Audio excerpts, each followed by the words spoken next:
En nombre de Dios y de la patria se abre la sesión.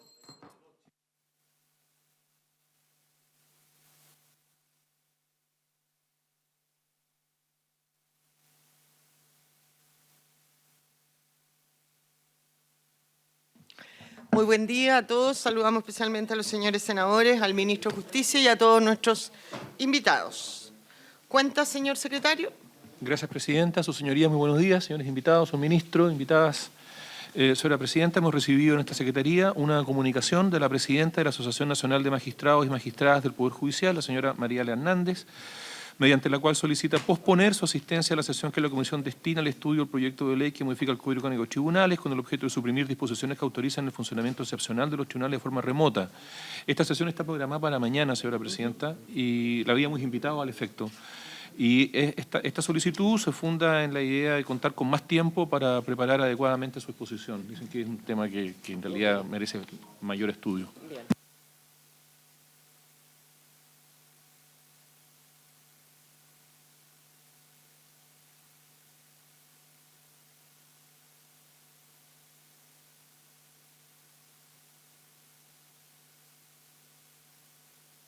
Bien, hoy día estamos citados entonces para comenzar el estudio en particular de el proyecto que modifica diversos cuerpos legales con el objeto de mejorar la persecución penal con énfasis en materia de reincidencia y delito de mayor connotación social. Quisiera recordar a los señores senadores que este proyecto fue despachado en general y en particular por la Comisión de Seguridad y que algunos de nosotros o la totalidad de los senadores de esta comisión pidió en la sala que, despachado por seguridad, fuera enviado a Constitución. La sala aprobó eso, dándonos un plazo de 15 días para su estudio y despacho en particular. Plazo que pareciera un poco exiguo, por lo cual solicito el acuerdo, porque revisando el proyecto yo creo que sería bueno a lo mejor escuchar, aparte del Ministerio Público, al señor Ministro de Justicia, escuchar en una próxima sesión a algún académico. Entonces, solicito el acuerdo de esta comisión, si así lo tiene bien, que hoy día en la sala pueda pedir que nos amplíen este plazo a un mes, descontando la semana regional del 16 o 12 por ahí, para tener tiempo suficiente de preparar las indicaciones, de escuchar a quienes creamos importante escuchar y luego ver su estudio en particular. ¿Habría acuerdo en eso? Así se acuerda. Bien. Señor ministro, tiene usted la palabra para exponernos sobre este proyecto. Perdón, ministro. Senador Wenchumilla. Presidenta, una consulta reglamentaria. En la sala va a ir el último texto que nosotros despachemos, la comisión que lo ve al final, ¿no? En este caso, lo que hagamos nosotros. Entonces, eso con mayor razón justifica, digamos, la prórroga, digamos. Claro. Gracias. Ahora sí, ministro. Disculpe, ministro. Senador Cruzcoque. Disculpe, perdón, estaba un poco distraído. Pero hay cargos por nombrar en el Tribunal Constitucional, ¿cierto? ¿Cómo? Perdón, tenemos cargos por nombrar en el Tribunal Constitucional pendientes. No en esta comisión. La nueva propuesta que haga la Cámara de Diputados de los nombramientos fallidos que se hizo. Y además hay otro cargo pendiente, pero que no pasa por nosotros, que lo designa directamente la Corte Suprema a consecuencia de la muerte del ministro Pica. Sí, ¿existen plazos para aquello? Yo creo que no tienen... ministro, yo eso no lo sé. Por su intermedio, señora presidenta, la Corte ha llamado a concurso el día 17 de julio. El plazo de presentación fue el día de ayer. Y por lo tanto las audiencias de oposición serán estos días. Es probable que en las próximas 2 semanas la Corte Suprema ya tenga resuelto el nombre del reemplazo del exministro Pica. Bien. Senador Galilea, ¿algo en punto varios? Bien. Ministro, ahora sí. Muchas gracias, señora presidenta. Por su intermedio saludo a los señores senadores. Yo haré una breve síntesis de lo que fue la discusión y el debate en la Comisión de Seguridad, y algunos de los aspectos que en opinión del Ejecutivo se encuentran pendientes, son susceptibles de observación y en algún otro sentido tiene o puede tener impactos negativos. En términos simples, la moción originalmente lo que buscaba era establecer reglas específicas para poder abordar el tema de reincidencia. En opinión del Ejecutivo, el proyecto original tenía un impacto, dada la manera en que estaba estructurado en el sistema de penas, y en consecuencia el impacto que esto podía provocar en el régimen penitenciario. Así, el Ejecutivo lo que hizo es que presentó en la comisión una indicación sustitutiva vinculada al régimen de determinación de pena, lo que llevó a tratar de definir ciertos marcos de acuerdo con los miembros de la comisión, y así fue como fue posible llegar a una causal especial de reincidencia incorporada en la que contiene este proyecto de ley en el artículo 69 ter en el Código Penal. En opinión del Ejecutivo, eso es un acuerdo que permitía cumplir los objetivos del proyecto, por un lado, y por la otra, no generar el impacto general que tenía inevitablemente en el sistema de determinación de pena y en el sistema en particular en el sistema penitenciario. Sin embargo, durante la discusión, y esto también a instancias del Ejecutivo conjuntamente con el Ministerio Público, se incorporaron normas procesales para mejorar la persecución penal, algunas de ellas que habían sido objeto de conversación en esta comisión.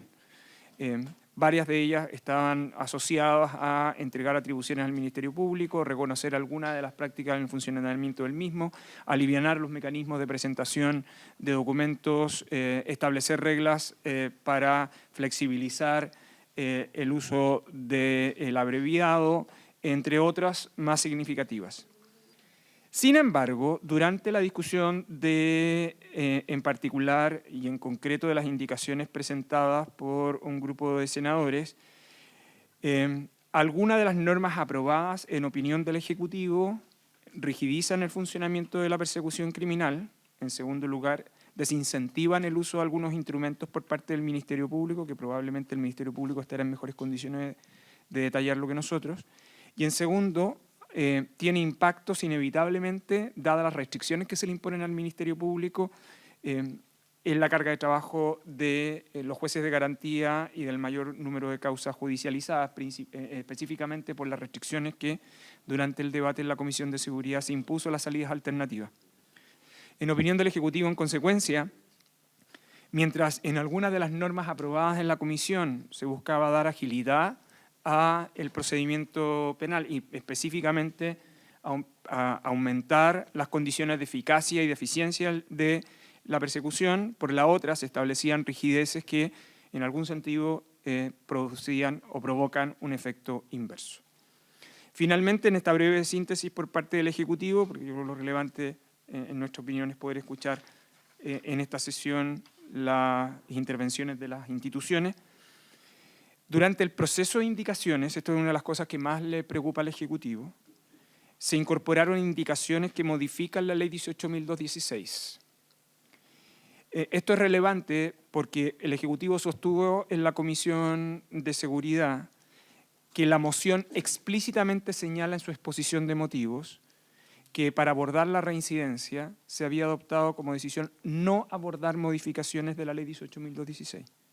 Sin embargo, en las indicaciones ocurridas en la comisión y que permitieron su debate, lo que hizo esencialmente fue establecer una serie de reglas que tienen efectos negativos en el sistema institucional. Por ejemplo, se elimina la pena mixta, es decir, aquella forma de cumplimiento en que un imputado sin antecedentes penales pueda sufrir condenas de 5 años y un día de cumplimiento efectivo, imponiendo algunas obligaciones adicionales y por lo tanto sobre eso generando un gran impacto en el sistema penitenciario. En segundo lugar, también restringe la aplicación de la libertad vigilada y en tercer lugar establece una norma específica en el caso de extranjeros para efecto de la aplicación de la Ley 18.216. ¿Por qué destaco este último de los aspectos, al igual que los aspectos procesales que indiqué con anterioridad? Porque si los aspectos procesales, del modo en que vienen aprobados por parte de la Comisión de Seguridad, alteran la naturaleza del sistema de enjuiciamiento criminal y, entre otras cosas, los instrumentos que se utilizan. Y en el caso de las modificaciones a la Ley 18.216, no formaban parte de la propuesta original de la moción y tienen efectos similares al que podía provocar la moción en su origen, es decir, un impacto no dimensionado sobre el régimen penitenciario, además de desnaturalizar parte del instrumento de la Ley 18.216. Es por esas consideraciones que estos dos aspectos en concreto, el que está vinculado a las cuestiones procesales del enjuiciamiento criminal y aquellas que tienen que ver con la Ley 18.216, nos parecen relevantes que sean objeto de mayor discusión o detalle. En los casos de reincidencia, la manera en que quedó establecida la regla discutida en la comisión con este artículo 69 ter, el Ejecutivo se ha manifestado conforme con ella. Eso es lo que puedo resumir brevemente, señora presidenta. Gracias, ministro. Le damos la palabra entonces al Ministerio Público, al director de la Unidad Especializada en Crimen Organizado, Tráfico Ilícito de Drogas, Armas y Personas, de Homicidio y Lavado de Activos Asociados. Gran título, don Ignacio Castillo. Ignacio, tiene usted la palabra. Muchas gracias, presidenta. Por su intermedio también aprovecho de saludar al resto de los senadores y básicamente crimen organizado de drogas es suficiente, digamos. El resto es muy pretencioso. Señora presidenta, primero que todo manifestar la excusa del señor fiscal nacional que lamentablemente no pudo exponer el día de hoy, básicamente porque se encontraba con una agenda previa de un viaje fuera de Santiago. Sin embargo, me ha pedido que le exprese a esta comisión que en términos generales el Ministerio Público muestra una particular satisfacción respecto del avance del proyecto hasta este momento, es decir, efectivamente, cuando el fiscal nacional fue a hacer su presentación ante la Comisión de Seguridad Pública del Senado, el señor fiscal manifestó algunas inquietudes y preocupaciones respecto del proyecto original, particularmente por diversas materias, pero entre otras porque en algunos ámbitos afectaba o de alguna manera dificultaba o entrababa el ejercicio de la acción penal por parte del Ministerio Público y ello podía eventualmente dificultar nuestra acción. Pero más allá de eso, el fiscal nacional lo que apuntó en ese momento o lo que señaló es que esta era además una muy buena oportunidad, dadas las modificaciones al Código Procesal Penal, para abarcar otros aspectos que institucionalmente nos preocupan mucho o son de interés para los efectos de una adecuada regulación. Y la verdad es que si uno analiza el proyecto en términos de cómo él, digamos, terminó en su primer trámite, ¿cierto?, en sus informes respectivos ante la Comisión de Seguridad Pública, lo cierto es que uno advierte un avance en ese sentido, sin perjuicio, desde luego, de las mejoras o las observaciones que todavía el proyecto puede hacerse y que en ese sentido no le quepa duda, presidenta, y por su intermedio al resto de los senadores, de que el Ministerio Público está llano a colaborar en todo aquello que sea necesario. Ahora, entrando derechamente a las cuestiones del proyecto, lo cierto es que efectivamente la regla que hace mención el ministro de Justicia del artículo 69 ter en términos de la reincidencia es una regla que a juicio del Ministerio Público resuelve, o más bien es una alternativa, por así decirlo, a las ideas matrices del proyecto en términos de lo que buscaba y efectivamente permite establecer un criterio de reincidencia más específico que eventualmente puede ayudar, insisto, o puede resolver aquello que era la preocupación original por parte de los parlamentarios. Luego de eso, y voy a ir primero a aquellas cuestiones que nos parecen particularmente positivas del proyecto, insisto, con algunas pequeñas correcciones que uno podría todavía realizar. Luego de eso, uno de los aspectos que al fiscal nacional le han parecido de especial relevancia, y creo que de hecho lo mencionó durante el proceso de selección en las oportunidades que tuvo, decía relación con la protección de los fiscales. Y efectivamente este proyecto en el artículo 78 ter del Código Procesal Penal hace modifica, ¿cierto?, o hace una inclusión respecto al Código Procesal Penal en un artículo que es especialmente dedicado a la cuestión de la seguridad o protección de los fiscales, con algunas medidas que son bastante innovadoras y que también, insisto, fueron señaladas por el fiscal nacional en su presentación. Entre otras, por ejemplo, favorecer el anonimato o la anonimización de los fiscales durante sus presentaciones, en el sentido de que quien ejerce la persecución penal es el Ministerio Público, por tanto no es tan relevante que sea el fiscal tanto o cuanto, sino que lo importante, por ejemplo, en la presentación de las acusaciones es que el Ministerio Público el que está acusando a un determinado sujeto. ello desde luego sirve para los efectos de, por así decirlo, proteger a nuestros fiscales. Lo mismo en general en los documentos o en las presentaciones que se hacen ante los tribunales, es decir, favorecer que efectivamente sea el Ministerio Público como institución aquella que ejerce la persecución penal. Sin embargo, y también resuelve una cuestión que para nosotros es particularmente sensible, tratándose especialmente de delitos de crimen organizado, que tiene que ver con la posibilidad de que los fiscales ante ciertas, digamos, ante audiencias que puedan eventualmente ser de un peligro o un riesgo a la protección más o menos relevante, puedan comparecer por vía telemática, ¿cierto? A través de videoconferencia o Zoom, digamos, telemáticamente. En ese aspecto, probablemente lo que uno quisiera que esta comisión revisara es que la normativa quedó en términos facultativos, es decir, que el tribunal podrá autorizarlo, y a nosotros lo que nos gustaría o quisiéramos que se considerara es que efectivamente eso pudiera ser de resorte del fiscal. Incluso uno podría pensar hipotéticamente en que fuese a través de una resolución fundada del fiscal regional que, justificando la naturaleza de peligro o digamos de especial protección de los fiscales, pudiese él resolver para los efectos de que su comparecencia sea una comparecencia de carácter telemática. Y consecuente con eso o en concordancia con eso, el propio artículo genera una regla de apelación para todos los intervinientes que desde luego nos parece compleja en términos de que el sistema procesal penal, como ustedes bien lo sabrán, una de las cosas que tiende a evitar es la excesiva apelación o el excesivo ejercicio recursivo a fin de no dilatar el proceso. Y acá hay una apelación que a nosotros nos parece que es innecesaria. ¿Qué artículo está El eso? 78 ter también. Sí, sí. Y con eso yo diría, insisto, sin perjuicio de que el Ministerio Público está, como le decía al inicio, señora Presidenta, llano a poder hacer todas las propuestas y colaboraciones que sean necesarias, pero insisto, es un muy buen artículo, solo que quisiéramos que se consideraran algunas pequeñas correcciones a fin de que quede más imperativo la facultad de los fiscales para los efectos de poder comparecer telemáticamente. Dicho eso, el proyecto también abordó un tipo de salida alternativa que se llama la suspensión condicional en contextos de tratamiento de tribunales de drogas, que fue algo que también mencionó el fiscal nacional en su presentación y que a nosotros nos parece que de la manera en que ha quedado regulado es una muy buena iniciativa. Voy a ser muy sincero, señora Presidenta. Es cierto que durante mucho tiempo ha habido una intención legislativa por parte de varios ejecutivos, no uno solo en particular, de presentar un proyecto de ley de tribunal de tratamiento de drogas, una cosa, por así decirlo, más orgánica, y sin embargo, por razones que desde luego yo desconozco, pero no vienen al caso, el proyecto ese nunca ha podido presentarse, un proyecto que tiene larga data, digamos, un anteproyecto, perdón, de por lo menos 10 años. Y efectivamente, porque toda la experiencia, no toda la experiencia, pero una parte importante de la experiencia comparada da cuenta de que los tribunales de tratamiento de drogas son efectivamente una buena herramienta de selectividad del sistema y de salida alternativa a efectos de favorecer, sobre todo respecto a aquellas personas que tienen consumo problemático de drogas. El proyecto lo que hace es que incluye los tribunales de droga en el Código Procesal Penal e insisto, lo hace de una buena manera. Uno todavía podría corregir algunos contornos de cómo quedó regulado, pero en general se trata de una muy buena regulación. Otro aspecto donde a nosotros nos parece también que el proyecto avanza significativamente dice relación con la cooperación eficaz, es decir, el proyecto también que fue un tema que planteó el fiscal nacional, es decir, particularmente tratándose de la persecución penal de crimen organizado, pero no solamente en crimen organizado, pensemos también en delitos, por ejemplo, de corrupción.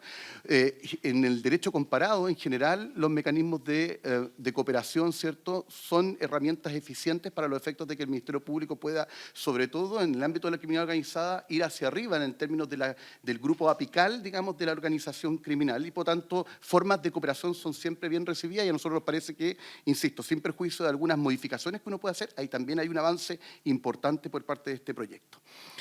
Por último, y dentro de los aspectos positivos, el proyecto también regula, a nosotros nos parece, o sea, regula bien la cuestión del procedimiento abreviado en cuanto a, en uno de sus aspectos que tiene que ver con generar una línea, por así decirlo, de uniformidad respecto de aquellos procedimientos abreviados respecto a los cuales se requiere una pena se puede requerir hasta una pena de 10 años.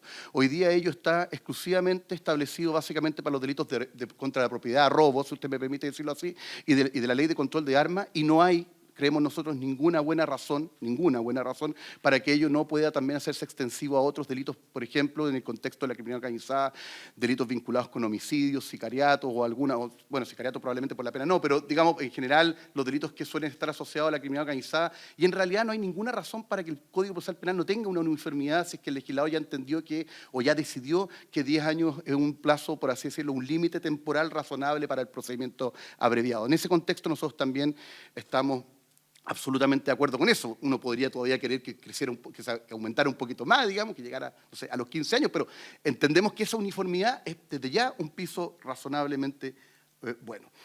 Y ahora, entrando a algunas cosas que nos parecen más problemáticas, señora presidenta, me quedo con lo último que estaba planteando, que es lo del procedimiento abreviado. El procedimiento abreviado, como le decía, señora presidenta, ha generado esta modificación que a nosotros nos parece bastante buena, pero en cambio incorporó algunas regulaciones vinculadas básicamente con el proceso de aceptación y las consecuencias de la aceptación, que si no están, creemos nosotros, finamente detalladas o reguladas, puede generar el efecto contrario a lo que uno busca, que es que básicamente desincentive el uso del procedimiento abreviado, con lo cual también genera un problema para el proceso penal. Por tanto, no digo que uno no debiera tener una regla como la que están establecidas en los artículos 412 y 413, sino que probablemente revisarla a fin de que efectivamente no desincentive justamente la aplicación del procedimiento abreviado. Como le decía, en el ámbito de la protección de fiscales, ya dije cuáles eran las partes, los aspectos que a nosotros nos parecían problemáticos, y voy sobre dos aspectos que nosotros quisiéramos que esta comisión lo revisara con la atención debida, digamos, y que tiene básicamente que ver con las restricciones que se pusieron, que la Comisión de Seguridad Pública decidió respecto de la suspensión condicional del procedimiento y respecto del principio de oportunidad, en cuanto que en ambas regula límites para los efectos de poder, por un lado, que el fiscal decida aplicar un principio de oportunidad o bien estar de acuerdo en proponerle al imputado una suspensión condicional de límite de tiempo, en el fondo, a efectos de que no vuelva a generarse ninguna de estas dos hipótesis procesales respecto de condenados con condenas de menos de 5 años. Nosotros creemos que dentro de las virtudes del proceso penal justamente estaba la idea de que, originalmente, de que los fiscales pudieran tener cierta selectividad respecto tanto del punto de vista del principio de oportunidad como de la suspensión condicional a efectos de determinar. Ya hay, por lo demás, en el ámbito de la suspensión condicional, ciertos instructivos generales de los fiscales a efectos de limitar este tipo de consecuencias, y nosotros consideráramos que quizás lo más razonable es que eso quedara en el ámbito de las atribuciones, por ejemplo, del fiscal nacional a través de sus instrucciones generales, más que definirlo como una regla procesal de prohibición absoluta. Termino, Presidenta, agradeciendo nuevamente, excusando al fiscal nacional por no haber podido comparecer nuevamente y quedando completamente a disposición de esta comisión a efectos de la tramitación de este proyecto. Muchas gracias, señora Presidenta. Muchas gracias a usted, don Ignacio.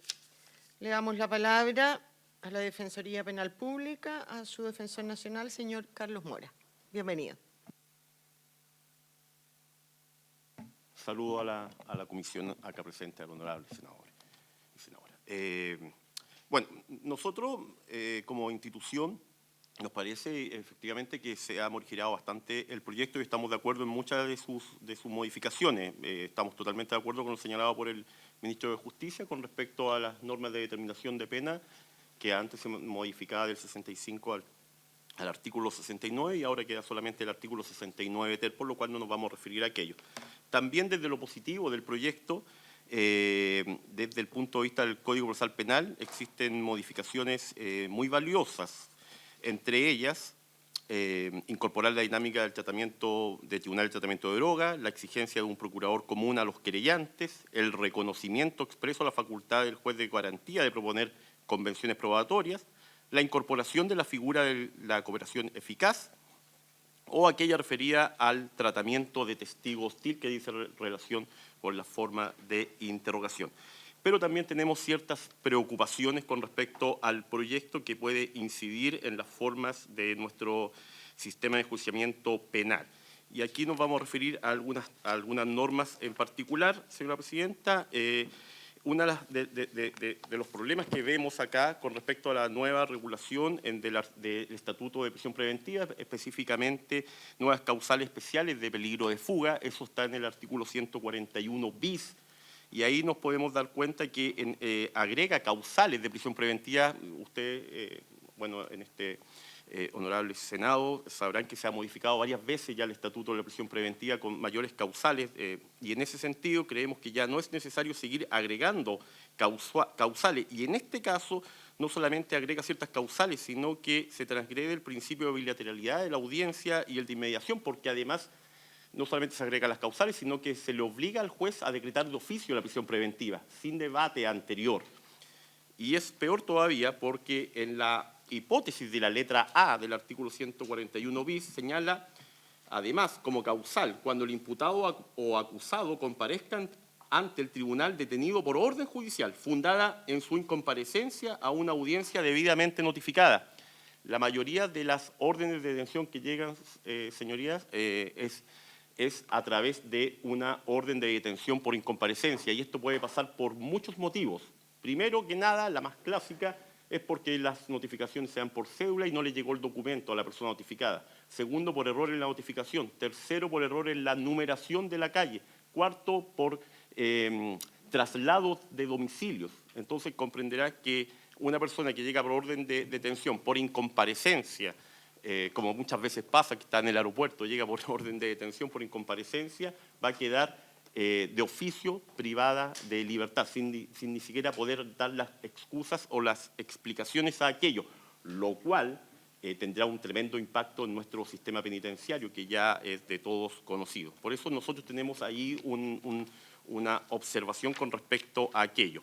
Lo mismo con respecto al principio de oportunidad, tanto en sentido estricto como sentido amplio. Creemos, esto está en el artículo 170, creemos que el principio de oportunidad es una buena forma para que el Ministerio Público, el ente perseguidor, tenga una facultad para poder discriminar de los delitos de verdad con los delitos de bagatelas y poder ocupar estos principios.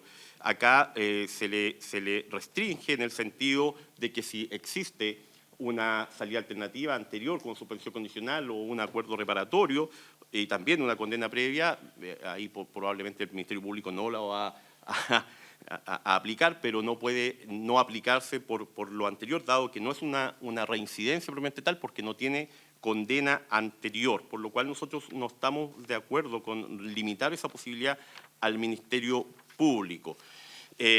Con respecto a lo mismo pasa, y ya se hizo referencia por Ignacio, con respecto a las limitaciones de la suspensión condicional del procedimiento, lo que no voy a repetir, pero lo señalaba con respecto a los 5 años anteriores.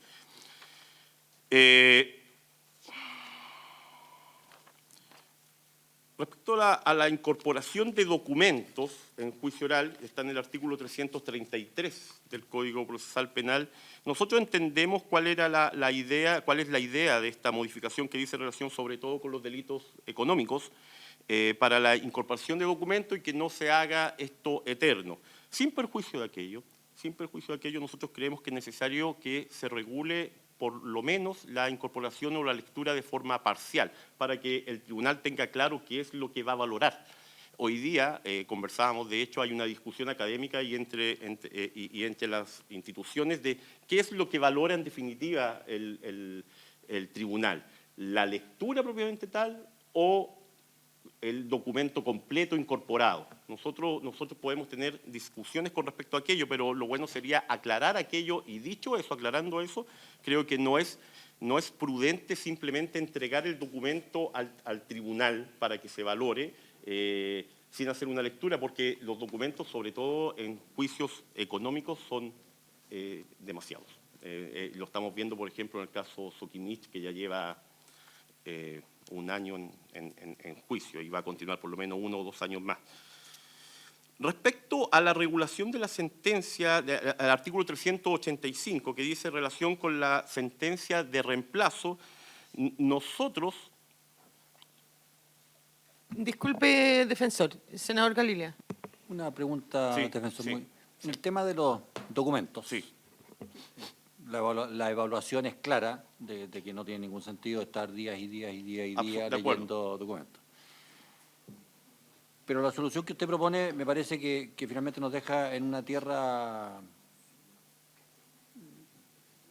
una tierra insondable de que podemos terminar leyendo todos los documentos. Entonces, ¿por qué no simplemente pueden presentarse? Y la otra parte, naturalmente, va a tener todo el derecho a revisar, a objetar en un plazo determinado, cuestión que tendrá que ser resuelta por el juez. Pero lo que queremos evitar a toda costa es esta pérdida absurda de tiempo en lecturas y lecturas y lecturas y lecturas, que después el juez, si es que nadie objetó, bueno, la tendrá que revisar con su equipo, en fin. Sí, perdón, por su intermedio, señor presidente. Sí, ¿Cuál será la mejor? No sé si yo pensaba que simplemente pudiendo adjuntar, punto, teniendo un plazo de la otra parte para objetar, cuestión que será resuelta por el magistrado, bueno, tenemos una manera de avanzar expedita y nadie apareció con algo desconocido, ni creo que se salta la ponderación, la correcta ponderación, la sana crítica respecto de la prueba. Entonces quería, si puede aclarar o profundizar más el tema. Don Carlos. Muchas gracias. Lo que pasa es que nosotros estamos de acuerdo con lo que usted señala. De hecho, ¿cómo no vamos a estar de acuerdo si tenemos actualmente 8 defensores en caso de Carabineros y llevamos 2 años en juicio y los primeros 6 meses fueron de lectura de documentos? Pero lo cierto es que también protegemos un poco, somos custodios del sistema procesal penal. Lo que se señala, en definitiva, es llegar con un documento y entregarlo así nomás a un tribunal. En definitiva, transgrede todos los principios de publicidad, de inmediación e incluso de valoración. Nosotros lo que señalamos sencillamente es que veamos una manera de legislarlo de tal forma que no ocurra lo que está ocurriendo actualmente, pero que se respeten ciertos principios. Por último, contextualizar el documento o de qué se trata, o señalarlo. Si son 50.000 facturas, señalar, mire, estamos presentando la factura tanto a tanto o algo. Pero lo que no podría pasar es simplemente hacer un juicio de antecedentes, porque en eso se volvería si definitivamente llega el Ministerio Público con los documentos sin la posibilidad ni siquiera de que señale cuál es lo importante del documento que se va a presentar. No sé si Leonardo quiere... Si me permite, yo Por creo supuesto. que hay que siempre tener a la vista...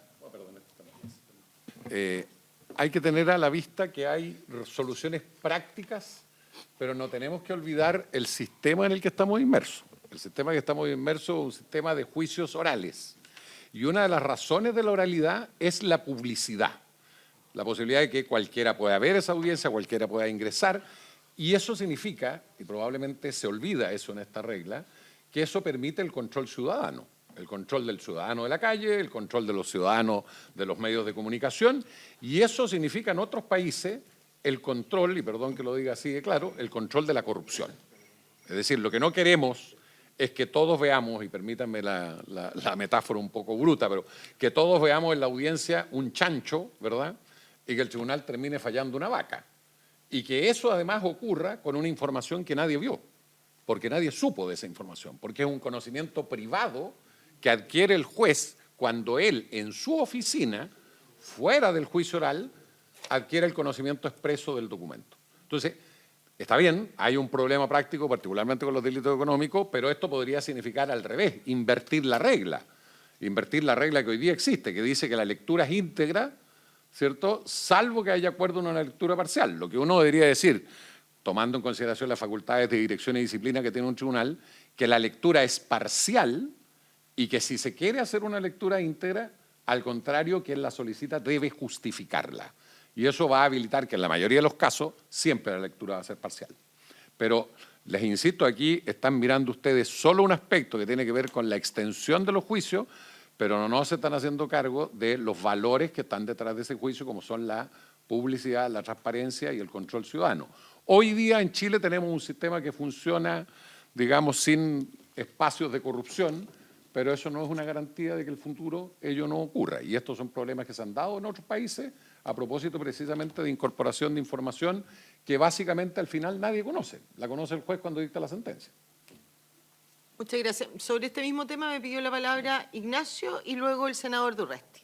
Muchas gracias, Señora Presidenta, yo quisiera hacer algunos matices respecto a lo que se ha sostenido. Primero, hay una etapa previa, que es la etapa de preparación de juicio oral, donde las partes deben incorporar, y además, antes de eso incluso, el Ministerio Público tiene la obligación de entregar a la parte que va a ser acusada, ¿cierto?, a la que ha sido acusada, tiene la obligación de entregarle copia de todos los registros que existen en la investigación. Por lo tanto, técnicamente una copia de todos los antecedentes y de todos los documentos van a estar siempre en poder de la defensa a los efectos del término del cierre de la investigación. Primer punto que creo que vale la pena para los efectos de ponderar lo que se ha dicho. Segundo, hay una instancia, que es la instancia de preparación de juicio oral, donde las partes tienen el derecho a poder cuestionar, ¿cierto?, cualquiera razón que haya respecto de la veracidad, de la ilicitud o no de la prueba, y por lo tanto hay un screening ahí donde las partes pueden confrontar para saber si, y por lo tanto tienen que tener conocimiento de cada una de esa prueba documental y podrán cuestionarla a efectos de que no sea incorporada en el juicio oral.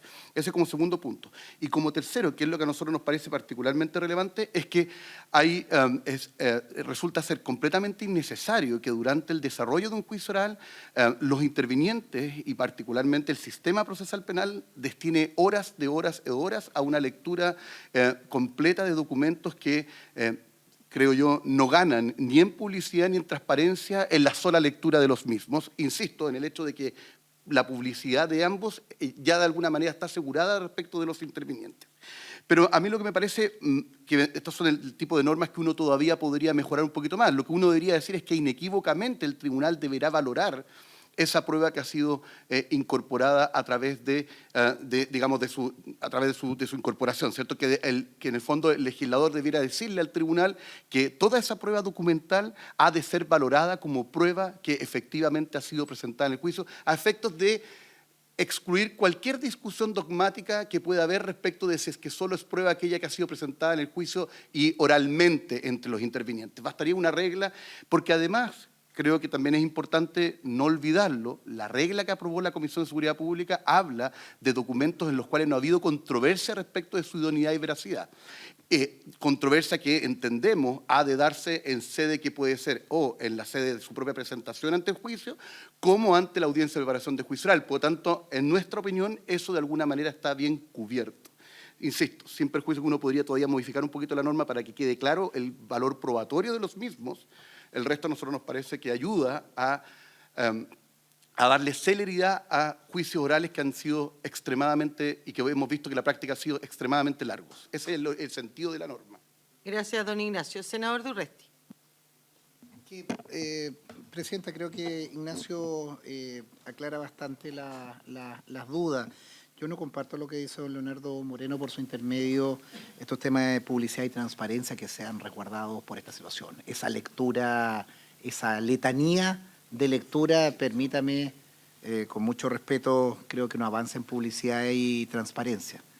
A mí me gustaría en transparencia saber mucho mejor, saber las filtraciones y saber todo ese tipo de situaciones. Yo creo que eso ayudaría mucho más a la corrupción. A entender cómo se manejan muchas veces los juicios. Eso es transparencia. Que a cualquier víctima sea informado de su situación y no simplemente le llegue después de meses una carta que su causa fue archivada sin haber escuchado nunca ni a un defensor ni a la fiscalía. Eso es transparencia, eso es publicidad.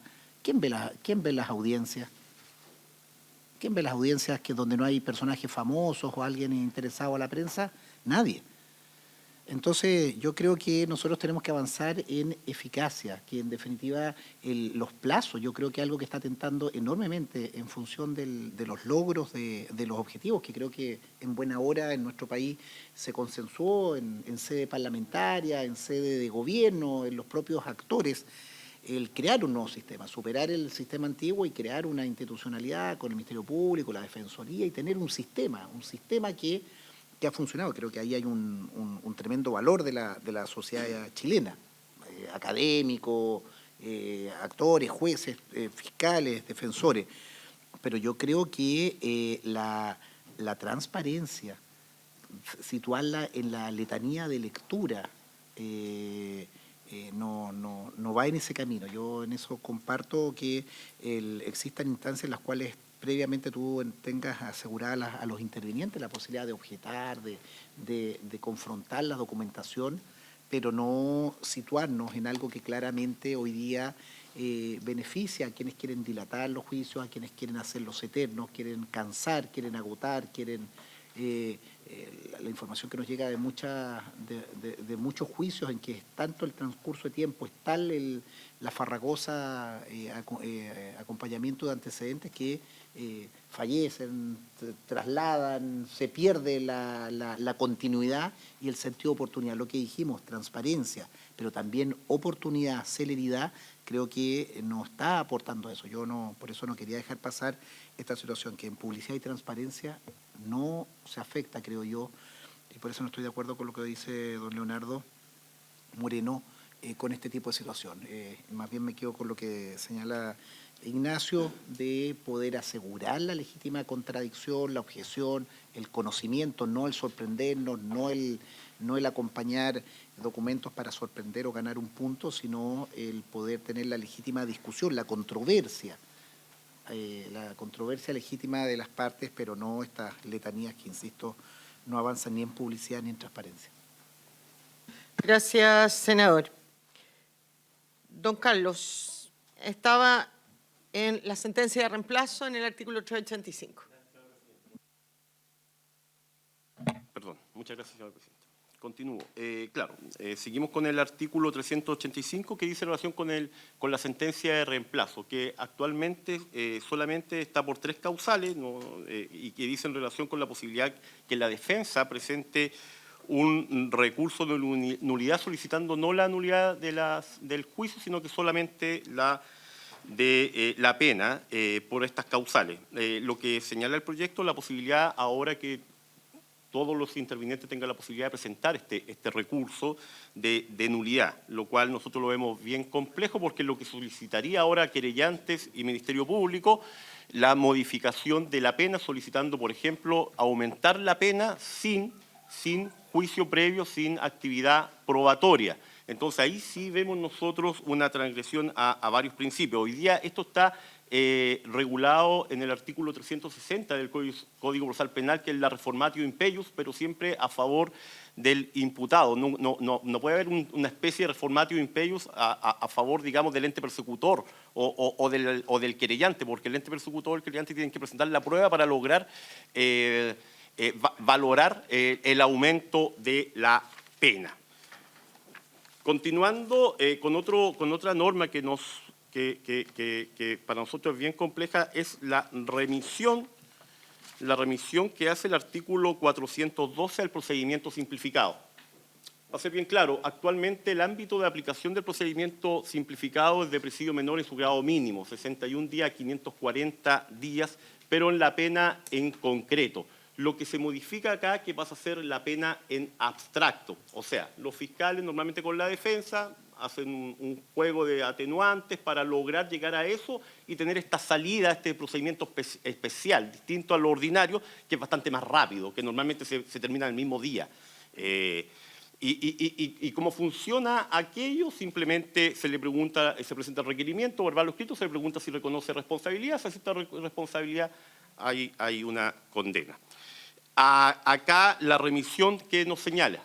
Mire, ahora no se va a poder, en algunos casos no se va a poder absolver, pero en otros casos sí. Por ejemplo, y también se va a poder calificar el tipo penal. Y cuando hay una modificación de calificación, ahí está el problema, porque después de terminado este debate, que es bastante breve, estamos hablando de una audiencia que dura 5 minutos, 4 minutos, el juez va a llamar a los intervinientes a discutir la recalificación, cuando ya pasó este juicio en la práctica.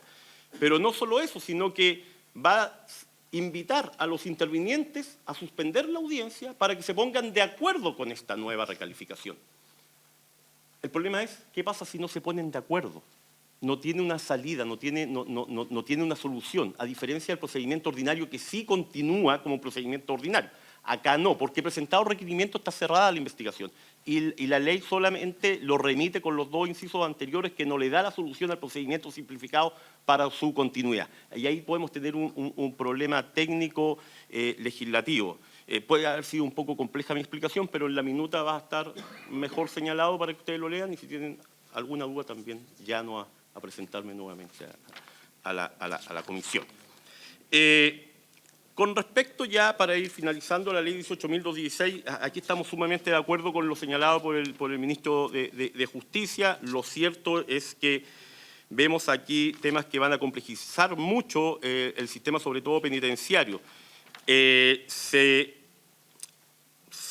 elimina la pena mixta. La pena mixta, en su origen, nunca tuvo como fin la resocialización, ni mucho menos. En ese tiempo se discutió acá que tenía que ver para descongestionar un poco las cárceles. Ahora, en la realidad tampoco se ocupa mucho la pena mixta, pero sí es una herramienta que es necesario, creemos nosotros, mantener. Pero lo que más nos complejiza es la modificación de la libertad vigilada intensiva. Actualmente, la libertad vigilada intensiva es la única pena sustitutiva que tenemos entre el presidio menor y su grado máximo, 3 años y 1 día a 5 años. Al eliminarla, solamente vamos a tener penas sustitutivas hasta 3 años, lo cual va a tener un tremendo impacto en nuestro sistema carcelario. Y peor aún, si se elimina la libertad vigilada, tampoco, se desincentiva los procedimientos abreviados, lo cual va a tener como un tremendo impacto en la carga de trabajo de los tribunales orales, del Ministerio Público, en la defensa, con la cantidad de juicios orales que esto va a impactar. Con respecto a la eliminación del reemplazo de la pena sustitutiva, pensamos que también no es favorable porque siempre es bueno de manera progresiva ir dándole algún tipo de beneficio a las personas privadas de libertad. Y por último, lo que también encontramos que no es una buena norma es la modificación al régimen de expulsión de extranjero, pero que señala además que cualquier persona extranjera, solamente por el hecho de ser extranjero y que tenga una pena privativa de libertad, no va a poder optar por una pena sustitutiva. Lo cierto es que encontramos que esta norma es un poco, por decirlo, discriminatoria. Y además, una vez cumplida esa pena, tiene que ser expulsado del país y solamente se le da alguna especie de beneficio a aquellas personas que sean procedentes de un país que tenga un tratado con Chile y que le permita cumplir su pena en el extranjero. Pero encontramos que esta norma no hace ni siquiera diferenciación, no señala qué se entiende por extranjero o por migrante, qué va a pasar con las personas que llevan muchos años en Chile, que tienen todo un arraigo acá y en definitiva tienen una condena y que no pueden optar a una pena sustitutiva como los connacionales chilenos. Eso es en general lo que queríamos señalar, sin perjuicio que vamos a entregar una minuta bastante más completa y, por supuesto, cualquier otra duda que tenga esta honorable comisión, estaremos muy llanos de participar. Muchas gracias, señor defensor. Le solicito tanto al ministro como a nuestros expositores del Ministerio Público, Defensoría Penal Pública, si nos pudieran hacer llegar sus observaciones en una minutita por escrito para poder entregársela a todos los senadores, por favor. Ofrezco la palabra a los señores senadores. Ofrezco la palabra a los señores senadores. Bien, yo tengo una consulta en relación a los tribunales de droga. Porque hoy día, y hace rato, si bien no hay una legislación completa sobre la materia, hoy día sí está la posibilidad, ¿no es cierto?, de conmutación de pena por tratamientos de droga. Esto yo lo hablé mucho hace un tiempo atrás con el hoy fiscal regional de Tarapacá. En ese tiempo él era fiscal comunal de Alto Hospicio, en que se daban muchos casos, sobre todo de gente joven, que no tenía delitos anteriores y que habían delinquido producto de una adicción, el mandarlos a tratamientos de droga. Pero el problema no era la falta de legislación, el problema era la falta de establecimientos donde adecuadamente hacer esos tratamientos de droga.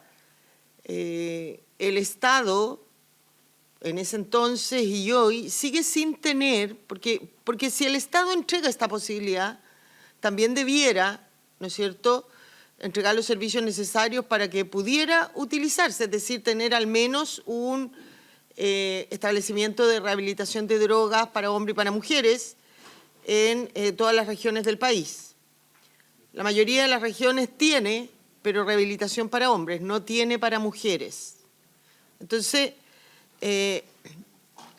la modificación que acá se hace, ¿en qué aporta a diferencia de lo que ya existe si no se soluciona el problema de fondo, que es dónde hacer eventualmente esos tratamientos? Esa es mi consulta. Y al señor defensor, si me pudiera volver a explicar, que no le entendí, no porque usted lo haya explicado mal, sino probablemente por mi falta de conocimiento en la materia, no le entendí la objeción en las sentencias de reemplazo con la nulidad.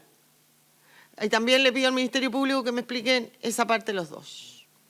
Ofrezco la palabra.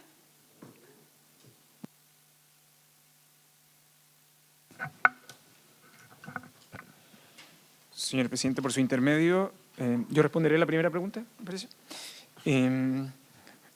Las normas incorporadas sobre los tribunales de tratamiento de drogas son fruto de un acuerdo de las instituciones en la tramitación de este proyecto de ley con el propósito de reconocer legislativamente lo que hasta ahora habían sido el desarrollo de proyectos pilotos, esencialmente.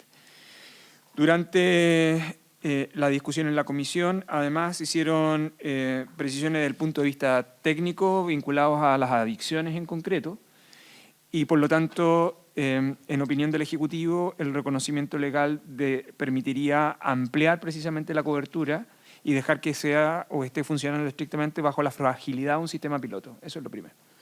Lo segundo, que existen dos antecedentes adicionales. Uno probablemente nosotros lo podríamos traer sin ningún problema en la próxima sesión, y que actualmente Senda es el principal promotor de los tribunales de tratamiento de drogas y en la actualidad se encuentra proyectado su expansión institucional precisamente para dar cobertura a este tipo de situaciones. La directora de Senda, de hecho, se reunió con el Ministerio de Justicia precisamente para poder institucionalizar tribunales de tratamiento de droga, porque está en línea con lo que esa institución ha venido desarrollando en el último tiempo de modo de ampliar la cobertura.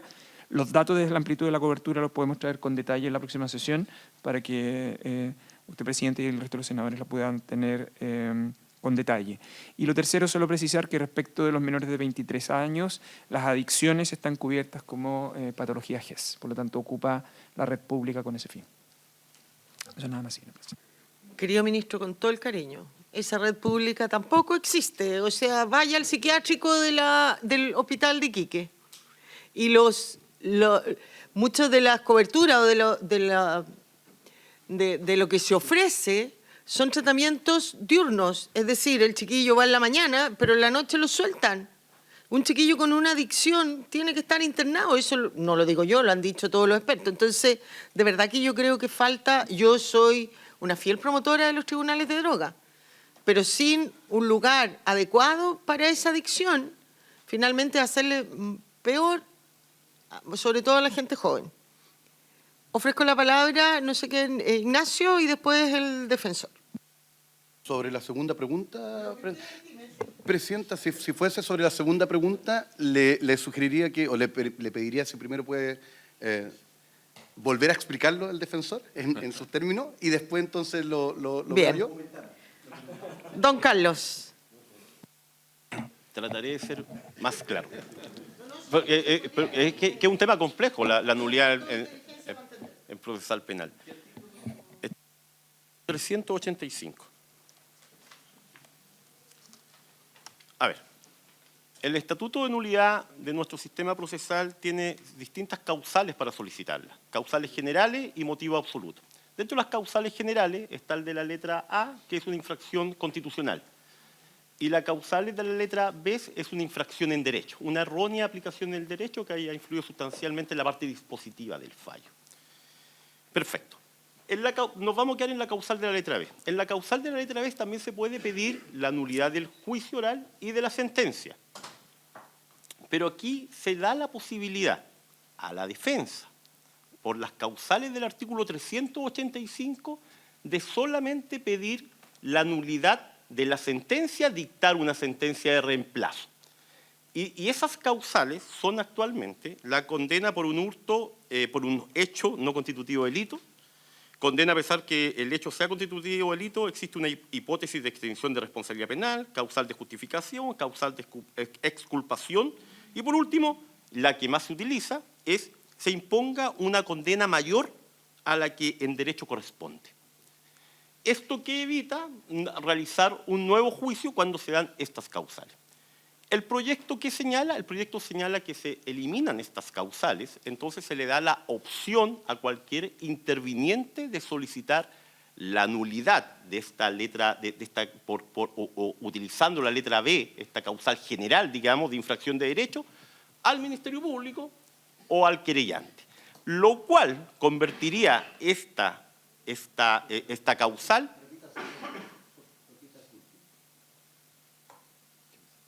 ¿A quién se lo concede?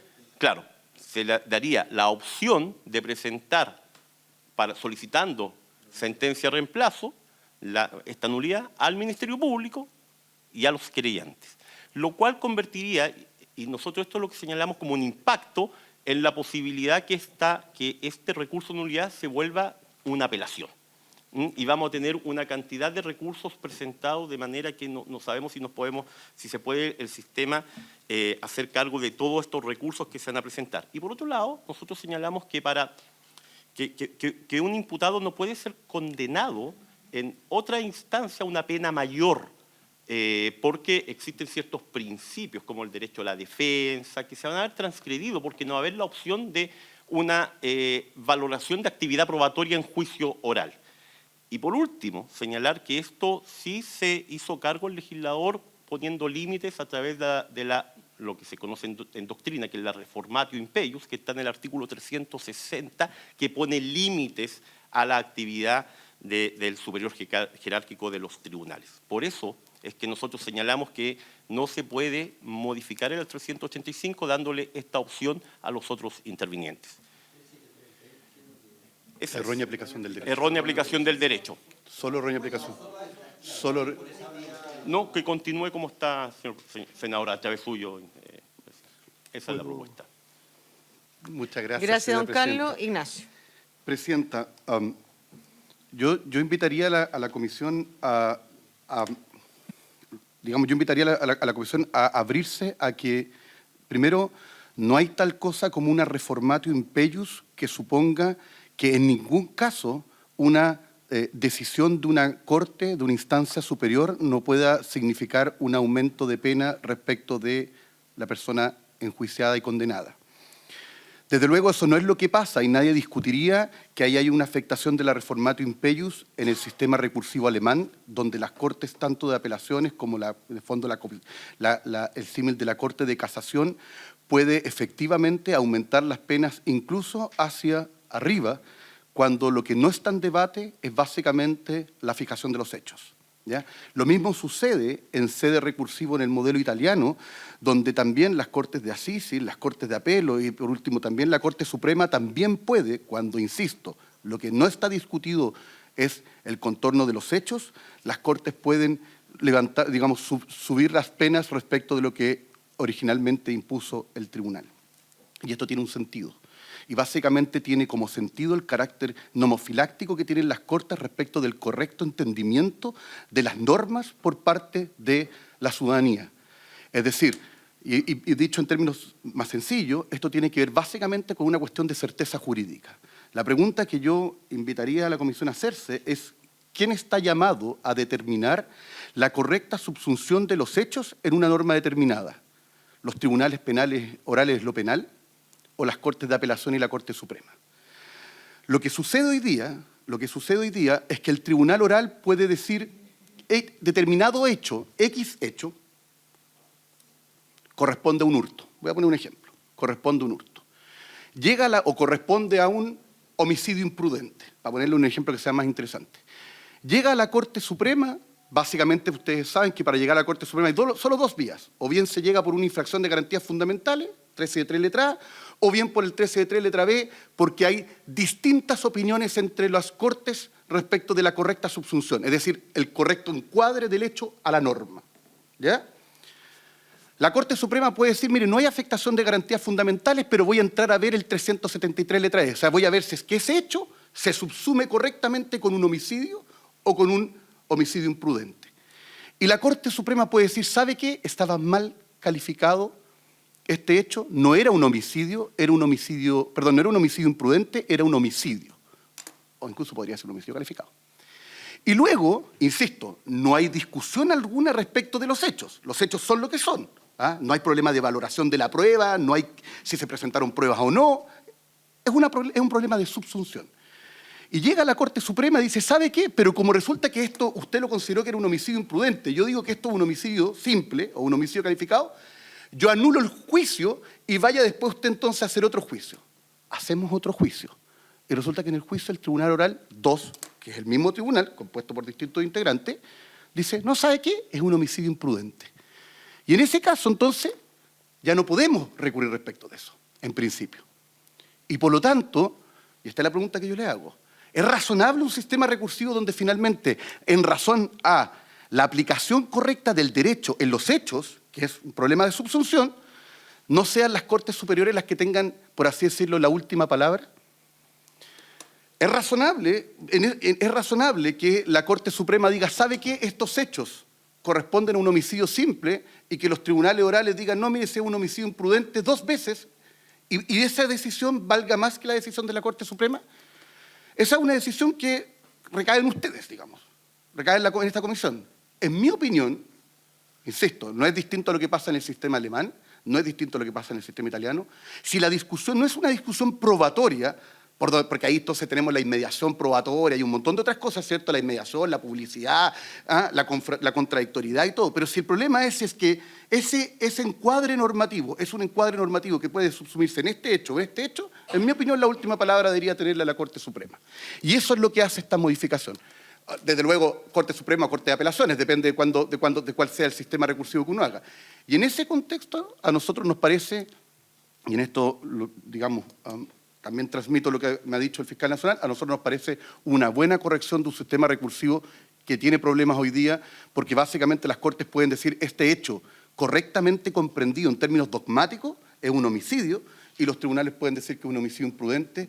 Y insisto, si no es un problema de valoración de la prueba, el carácter nomofiláctico de protección de la norma debería estar dado básicamente en las Cortes. Esa es la explicación. Después dependerá de esta honorable comisión determinar si efectivamente es o no eso convincente o no, digamos. Muchas gracias, Ignacio. Don Mario, ¿no? Sí. Don Mario, tiene la palabra. Muchísimas gracias, señora presidenta, por su intermedio. Creo que el señor Castillo, si bien da una muy buena explicación en términos de normativa internacional, sí comete un error de partida al analizar el sistema recursivo chileno. ¿Por qué? Porque el sistema recursivo es especialmente excepcional. Está pensado el sistema en que no se recurra, de que sea el tribunal de primera instancia que pudo ver, y centremos en la audiencia de juicio oral, porque esa es la que en definitiva se ve afectada por el recurso de nulidad, que sea ese tribunal, ese juez que pudo ver la prueba con sus sentidos, que escuchó al testigo, que vio al imputado, el que está en mejores condiciones para decidir qué cosa ocurrió y bajo qué regla se sanciona. El artículo 385, que en realidad da la facultad para dar una sentencia de reemplazo, pero no ahí está ahí la causal, porque la causal es la errónea aplicación del derecho, está restringido a infracción de ley. No es un problema de valoración de hecho. Pero cuando don Ignacio dice, mire, lo que pasa, la Corte dice que esto es un homicidio y no un delito de homicidio imprudente, lo que ha hecho la Corte es valorar los hechos, pues. Porque en una dice que fue con intención y en la otra dice que fue sin intención. Y la única forma de solucionar aquello no es que lo haga el tribunal sin escuchar pruebas. puede llegar a esa conclusión, que las conclusiones que hizo el Tribunal Inferior fueron incorrectas a propósito de la evidencia que vio y que a juicio de la Corte no fue correcto. Pero no puede la Corte saltar todo el sistema oral y decir, mire, a mí me basta leer la sentencia para saber lo que ocurrió y pasar por sobre los 3 jueces que estuvieron meses a lo mejor recibiendo la evidencia, escuchando a los policías, escuchando directamente a los testigos para que esa sea la decisión. Por eso es correcto lo que hace la Corte y anular y decirle, mire, lo hicieron mal, hágalo de nuevo. Y si llega a la misma conclusión, bueno, tengo el problema de la doble conformidad, porque si no los juicios serían eternos. Y ese es el problema más bien sistémico que tiene esa regla, pero es el problema más bien dogmático de la regla. Pero el problema sistémico de la regla es que convierte un recurso excepcional, como la nulidad, en una apelación a todo evento. Y le aseguro a todos los miembros de esta comisión que todos los fiscales van a apelar si no le dan la pena que pidió. Que todos los querellantes van a apelar porque no le dieron la pena que pidió. Porque eso va a tener costo cero para ellos, pero un costo altísimo para el sistema de funcionamiento del sistema procesal penal. Nunca ha habido en 20 años de reforma algún problema con el artículo 385. Nunca. No se ha levantado nunca un problema de este tipo. Tratar de generar una regla a la alemana o una regla a la italiana en un sistema a la chilena, que en 23 años sobre este punto no ha tenido jamás un problema, parece un sinsentido y generar una puerta que no vamos a saber cómo cerrar después. Muchísimas gracias, señora presidenta. Presidenta, me permite solo decir una cosa Don Ignacio. sin ánimo de debate,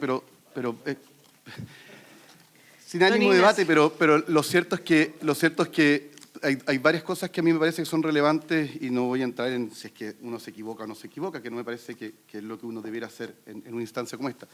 Primero, yo no lo confundiría con la apelación porque básicamente todos sabemos que la apelación es tanto la revisión de los hechos como la revisión del derecho, ¿cierto? Y por lo tanto, la lógica de la apelación es que yo puedo revisar además el proceso de valoración del tribunal y puedo decir que el proceso de valoración fue un proceso incorrecto. Esta norma no tiene nada que ver con eso. De hecho, nuestro sistema procesal penal en general es reacio a una revisión de la valoración y de hecho solamente se hace en términos muy restrictivos a propósito de las causales objetivas de nulidad del artículo 374. Así que como primera cosa, no digamos que esto es una apelación porque no es una apelación.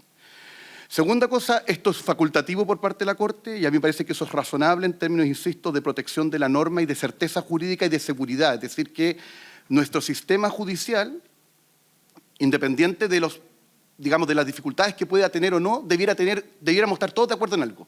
Que el sistema judicial funciona en términos, por así decirlo, piramidales, más allá de otras cosas que son las discutidas, hay algo en que no deberíamos discutir, que es básicamente en el carácter nomofiláctico de las normas. O sea, de darle certeza a la gente de cómo ha de interpretarse una determinada norma. Es decir, cómo la norma debe interpretarse en términos de su correcta subsunción. En eso yo creo que nadie discutiría respecto de eso. Y es cierto, habrá veces donde el tribunal podrá decir, ¿sabe que esto es un problema que colinda, porque de hecho esta es una cuestión discutida en la dogmática, entre el hecho y el derecho, y la norma lo único que dice es que podrá. Pero habrán otras ocasiones en que la Corte quiere decir, la Corte Suprema, la Corte de Apelaciones, que este hecho no puede sino no puede sino subsumirse, es decir, encuadrarse en un determinado tipo penal, porque eso nos da certeza a todos. Y hoy día esa certeza escamotea. Y eso es un problema que yo creo que esta norma permite corregirla. Perdón, Presidenta, por extenderme. No hay problema. Estamos acá. Buena discusión. Señor Moreno. Aquí se hacen aseveraciones un poco categóricas. Cuando se quiere mencionar la palabra apelación, se hace en un sentido para poder entender de que estamos hablando de una regla general, de que esta causal que se pretende invocar lo que hace es transformar un recurso excepcional en una regla general. Bueno, el recurso que es regla general en Chile se llama apelación. Ese es el sentido de utilizar ese término y jamás confundirlo técnicamente como podría decirse de Mario. Eso no es así. Y segundo, a ver, hay que conocer la realidad. Los recursos de nulidad hoy día, ¿ustedes saben cuál es el tiempo que se concede para argumentar esto que permitiría a la Corte con certeza absoluta, con esa sabiduría, encuadrar correctamente el hecho? 5 minutos por cada litigante. y la Corte resuelve. ¿Creen ustedes que en ese contexto de debate, de 5 minutos por cada parte, 7 minutos, máximo 10, ¿o no? Pues eso es así. No, pero si eso es así. Si todos los que estamos aquí vamos a recursos, sabemos. Entonces, ¿creen ustedes que en ese contexto es posible que la Corte entonces ahora defina con esta categoría absoluta cuál es la subsunción correcta de un hecho y que no se entienda que eso lo tenga que hacer un tribunal, escuchando la prueba, valorando la prueba y conociendo todos los antecedentes del caso? A mí me parece que no es una buena forma de establecer una manera de ese sentido. Más aún cuando usted no tiene un sistema en Chile de precedente, donde también esa posibilidad de discrepar de lo que diga la Corte Suprema, por mucho que esté en la pirámide o en la cúspide del Poder Judicial, es una cuestión que no obliga a los tribunales de, llamémoslo de nuevo, incorrectamente, perdón, de instancia, porque tampoco vamos a decir que el tribunal oral es un tribunal de instancia, ¿verdad? Muchas gracias. Ofrezco la palabra. Senador Galilea. No.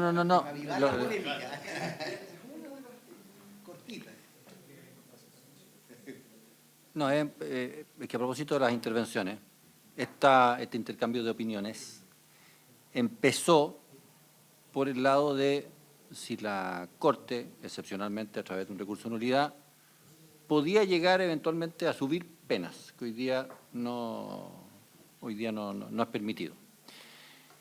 Después, la discusión tornó en la causal del recurso de nulidad, ¿ya?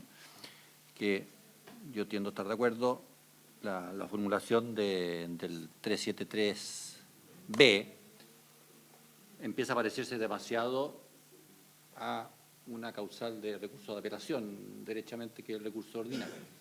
Entonces, mi pregunta es, desde el punto de vista del Ministerio Público, ¿la objeción fundamental son las causales o ampliar la posibilidad del recurso de nulidad para que eventualmente la Corte pueda subir las penas si es que hay una evaluación en ese sentido? Porque no sé si me entienden, son dos problemas distintos. Y en eso es súper preciso. Antes de hacerse cargo de eso, por intermedio de la presidenta, para agregar que sería importante que hiciera referencia a lo que señalaba Leonardo en relación a los plazos, a los tiempos, porque yo podría coincidir que la construcción que tú señalas va en el sentido adecuado. Quiero verlo en el aspecto práctico y los usuarios del sistema tienen que mucho que decir, porque si tú tienes una instancia de 5, 10, 15 minutos en el alegato propiamente tal, en la comparecencia, y que eso va a ser el elemento de mérito para cambiar, para modificar esta situación, tiendo a no considerarlo adecuadamente, conociendo lo que es una comparecencia que de 5, de 10 o de 15 no hace el punto. Yo creo que entendamos, y yo siempre tengo una frase que digo, no enamorarse de las instituciones. Sí. Uno, yo creo que tiene que buscar la solución, que claramente, y creo que consensuamos, y en muchas conversaciones que hemos hecho, entendemos que el sistema ya con 25, ¿cuántos tenemos? 23 años de existencia, yo creo que es bueno hacerle un escáner sin enamoramiento de las defensorías, sin enamoramiento del Ministerio Público, más bien acá... Tal vez, ministro, no sé si usted recuerda cómo el ministerio en su momento llevó la discusión, fuimos construyendo, yo no era parlamentario, pero lo seguí como abogado, se fue construyendo un proceso que parte con una idea, pero fueron dibujándose aspectos. Yo creo que hoy día con 23 años podemos saber claramente distorsiones que se producen. Entonces, a la pregunta, y por eso, Ignacio, para reforzar en tu respuesta, ¿con qué capacidad efectivamente en esa intervención, tú con esos 5, 10 o 15 minutos, tú cambias esa evaluación por parte de la Corte? ¿Hay ahí eventualmente un elemento de convicción, de mejor valoración? Lo digo en esos sentidos prácticos para entender más que la institución, que uno puede normativamente entender que la institución es buena esa creación, pero en lo práctico si nosotros vamos a conseguir el objetivo que nos motiva. Sí.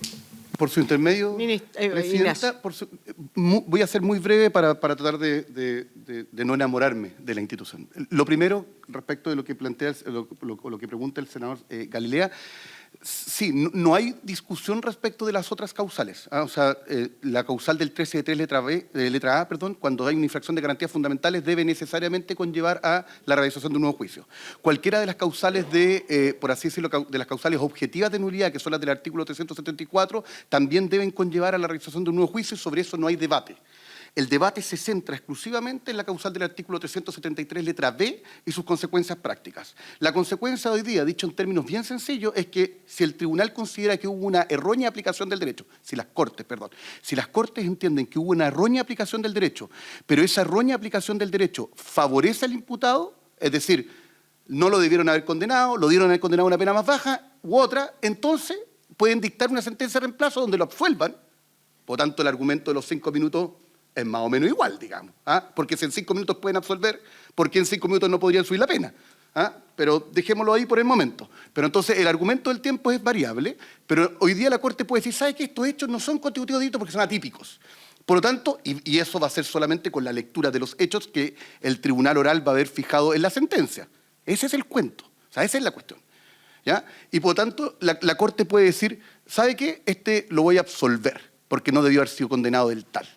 Y lo que nosotros estamos diciendo es que no hay ningún problema. Desde luego, uno podrá discutir si es que político criminal corresponde institucionalmente, pero no hay un problema a la reformatio impeius si el tribunal dice, sin discutir los hechos, o sea, sin discutir la evaluación de la prueba, sin discutir la prueba que se presentó y todo, si estos son los hechos, yo esos hechos creo que son constitutivos de un delito más graves.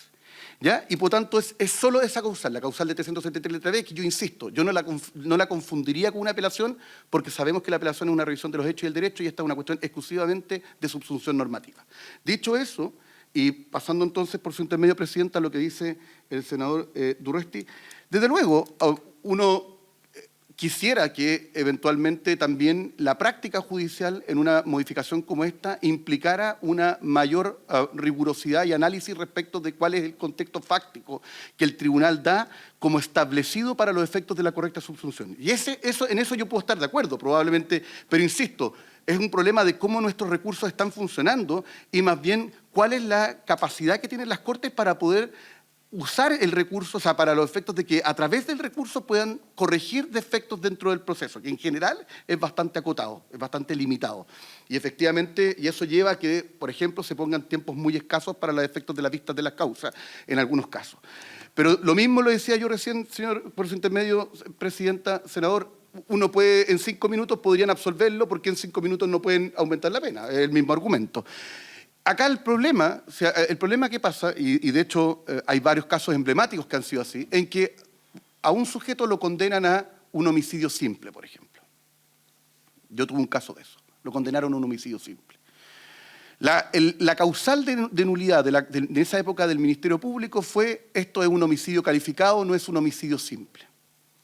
Nadie discutió nada en el recurso en relación a los hechos, a cómo se había probado, a cómo se había valorado, al proceso, por así decirlo, de cómo el tribunal había aplicado las reglas de las máximas de la experiencia, conocimiento científico, nada.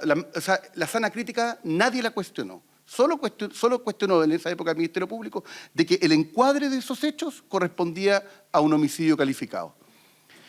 La Corte acogió el recurso y ordenó un nuevo juicio.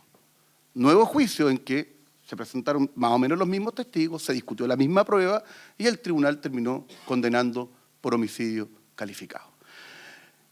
Lo que uno ve, y esto, insisto, si no es un problema enamorarse o no, lo que uno ve es que puede pasar eso, es decir, donde uno dice el tribunal oral de alguna manera reflexionó conforme a la Corte y consideró que estos hechos eran subsumibles en el homicidio calificado, pero también puede pasar que el tribunal oral diga, no, pues tenía razón el otro tribunal oral, y por lo tanto esto es un homicidio simple.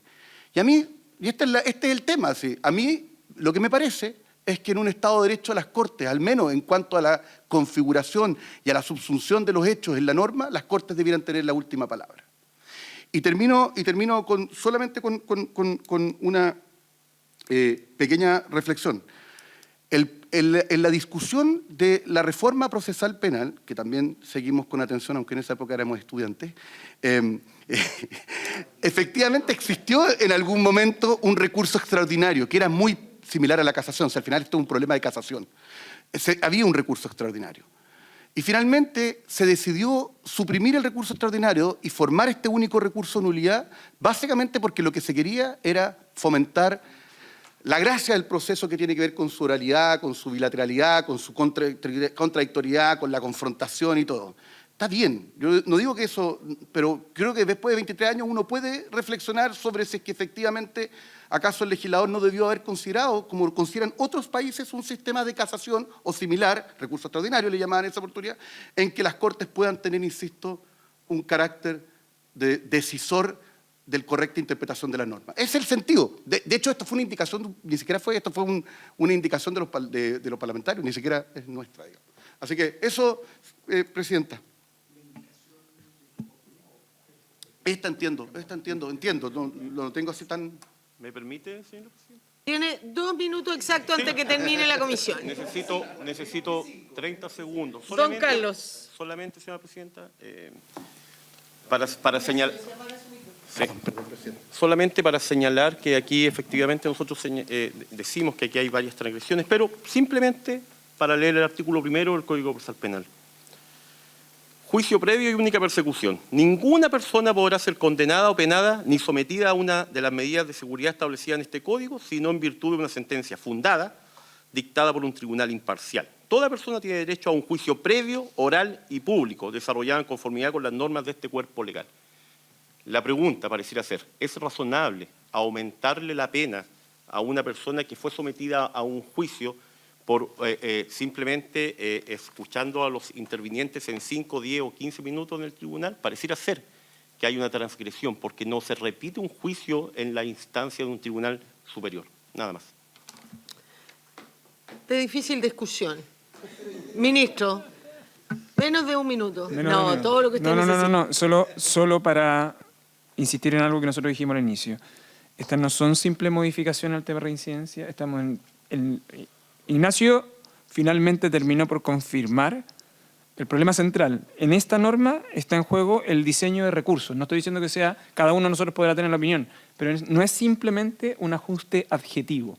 Es en el corazón del régimen recursivo, en el sistema de enjuiciamiento criminal. Eso nada más. Gracias, ministro. Va a haber harta discusión acá. Bien, habiendo dado término a la materia de... Senador Galilea, le quedan 30 segundos. 30 segundos yo y 3 minutos la Defensoría.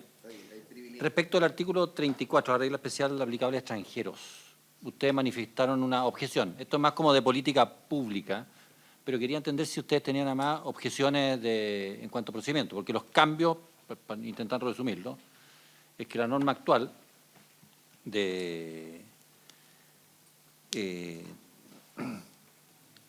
que se puede aplicar la pena o la sustitutiva de expulsión es solo para los extranjeros que están ilegales en Chile. La propuesta de este proyecto de ley es que no se puede aplicar ninguna pena sustitutiva a cualquier extranjero y no hace tampoco distinción de delito de ningún tipo. Y además siempre con expulsión una vez cumplida la pena. Yo entiendo lo que está... ¿La objeción de ustedes es como de política pública o tienen además alguna objeción de cómo está estructurada la norma? Básicamente es desigualdad. Señora Presidenta, por su intermedio. Básicamente creemos que una norma discriminatoria y desigualdad ante la ley. Política pública. Sí. Gracias, señor defensor. Intimidatorio es aquellos que ingresan ilegalmente o clandestinamente al país no respetando ninguna norma. Habiendo dado término a la materia de esta sesión, esta se levanta.